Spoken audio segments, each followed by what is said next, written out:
Today is an extraordinarily important day in my life. Not only do I stand here as one of the top 6 finalists in Miss Regal World 2021 and 2022, but I also feel like I have been given a platform where I can share my story of overcoming bullying, surviving racism, and turning these two negatives into a positive through education. I believe in the world today with this chaotic despair where we have to raise a flag and say Black Lives Matter as if it weren't obvious that all lives matter, that we all matter in this world.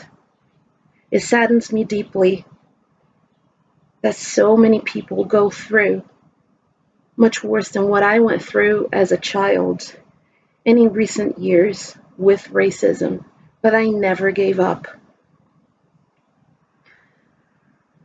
My story begins in 1972. I was born to a privileged Brazilian family. I was really lucky because most of the African American population, the people of color in Brazil, did not get access to the education and the life that I had access to. Both my parents were educated and they taught me that education is freedom.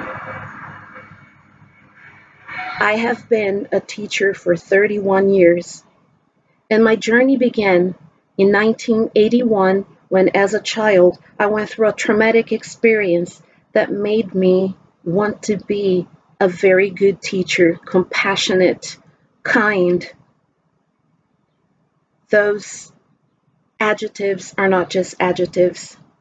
I want to be compassionate and kind, and through education, do my part to change the world.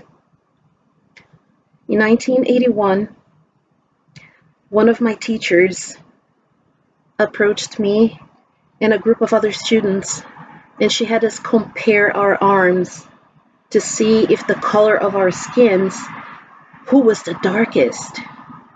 And she said, "Hey, Pollyanna, you're the only Black person in this class. You see that?"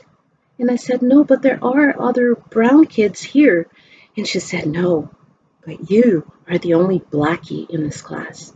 And all the other kids, they started chanting "Blackie, Blackie, Blackie" to me, and they bullied me for weeks after that.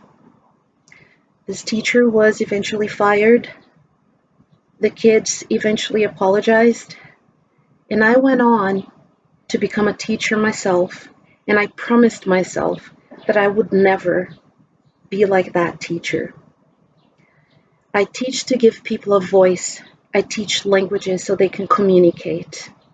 I teach to broaden their horizons so they can navigate this world in this chaotic despair and make a difference. This is my goal